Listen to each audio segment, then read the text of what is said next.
ഈ CPM-കാർക്ക് ഇടതുപക്ഷ അനുകൂലികൾക്ക് ഗവർണർ എന്ന് കേൾക്കുമ്പോൾ ആ സ്ഥാനത്തോട് എന്തെങ്കിലും വൈരാഗ്യമുണ്ടോ എന്ന് സംശയിക്കേണ്ടിയിരിക്കുന്നു.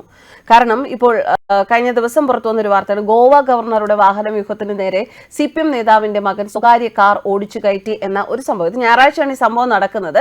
ഈ സംഭവത്തിൽ ഇപ്പോൾ ഗോവ രാജ്ഭവൻ പോലീസിന് പരാതി നൽകാൻ ഒരുങ്ങുകയാണ്. കാർ ഓടിച്ചു കയറ്റി തടസ്സം സൃഷ്ടിച്ചത് വലിയ സുരക്ഷാ വീഴ്ചയാണ് എന്ന വിലയിരുത്തലിലാണ് തുടർ നടപടികൾക്ക് ഒരുങ്ങുന്നത്. യുവാവിനെ പോലീസ് കസ്റ്റഡിയിൽ എടുത്തുവെങ്കിലും പിഴ മാത്രം അടപ്പിച്ചു വിട്ടയച്ചു എന്ന പരാതി ഉണ്ടായിരുന്നു. ഞായറാഴ്ച രാത്രി 7:50 മാറാട് സ്വകാര്യ ചടങ്ങ് കഴിഞ്ഞ് ഗോവ ഗവർണർ PS ശ്രീധരൻപിള്ള കോഴിക്കോട്ടെ വസതിയിലേക്ക് വരുമ്പോൾ മാവൂർ റോഡിലാണ് സംഭവം നടക്കുന്നത്.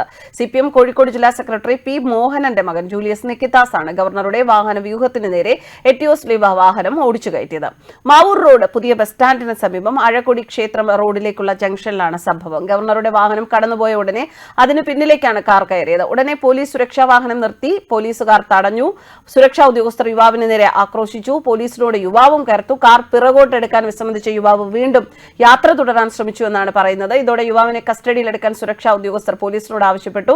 കാർ പിറകിലേക്ക് മാറ്റിയാണ് ഗവർണറുടെ ഉദ്യോഗസ്ഥരും സുരക്ഷാ വിഭാഗവും കടന്നുപോയത്. ഞായറാഴ്ച കോഴിക്കോട് മുഫ്യൂസൽ ബസ് സ്റ്റാൻഡിന് സമീപം രാത്രിയായിരുന്നു സംഭവം. ഇദ്ദേഹം ഈ ജൂലിയസ് നിക്കിതാസിന്റെ കയ്യിൽ നിന്നും പിഴ ഈടാക്കി വിട്ടയക്കുകയായിരുന്നു. ജൂലിയസിന്റെ ഉടമസ്ഥതയിലുള്ള KL 69A 6457 എന്ന ഇത്തിയോസ് ലിവ കാറാണ് വാഹനവ്യൂഹത്തിലേക്ക് ഇടിച്ച് കയറ്റാൻ ശ്രമിച്ചത്. VVIPയുടെ വാഹനത്തിന് മാർഗതടസ്സം ഉണ്ടാക്കി എന്ന പേരിലാണ് പിഴ ഈടാക്കിയത്. Z കാറ്റഗറി സുരക്ഷയുള്ള ഗവർണറുടെ വാഹനവ്യൂഹത്തിലേക്ക് കാർ കയറ്റിയത് സുരക്ഷാ വീഴ്ച തന്നെയാണ്. സ്പെഷ്യൽ ബ്രാഞ്ച് ഞായറാഴ്ച തന്നെ സിറ്റി പോലീസ് കമ്മീഷണർ രാജ്പാൽ മീണയ്ക്ക് റിപ്പോർട്ട് നൽകി.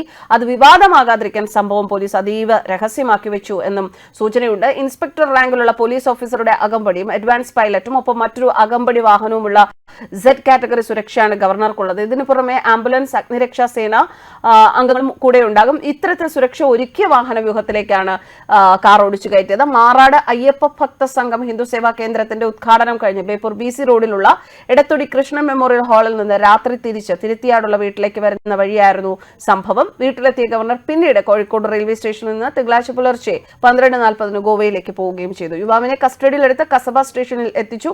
നടക്കാവ് പോലീസ് എത്തി ചോദ്യം ചെയ്തു. അപ്പോഴാണ് യുവാവിന്റെ CPM ബന്ധം പോലീസ് അറിയുന്നത്. ഒടുവിൽ യുവാവിനെതിരെ ട്രാഫിക് നിയമ ലംഘനം കാണിച്ച് 1000 രൂപ പിഴ അടപ്പിച്ചു വിട്ടയച്ചു. പോലീസ് സുരക്ഷാ വീഴ്ച ഉണ്ടായിട്ടുണ്ടോ എന്ന് പരിശോധിക്കുമെന്ന് ഡെപ്യൂട്ടി കമ്മീഷണർ അനൂജ് പലിവാൾ പറഞ്ഞു. സുരക്ഷാ വാഹനവ്യൂഹത്തിനിടെ സുരക്ഷ മറികടന്ന് സ്വകാര്യ കാർ കയറിയ സംഭവത്തിൽ കോഴിക്കോട് പോലീസ് കമ്മീഷണർക്ക് പരാതി നൽകുമെന്ന് ഗോവ രാജ്ഭവൻ ഉദ്യോഗസ്ഥർ അറിയിച്ചിരിക്കുകയാണ്. ന്യൂസ് ഡെസ്ക് കർമ്മ ന്യൂസ്.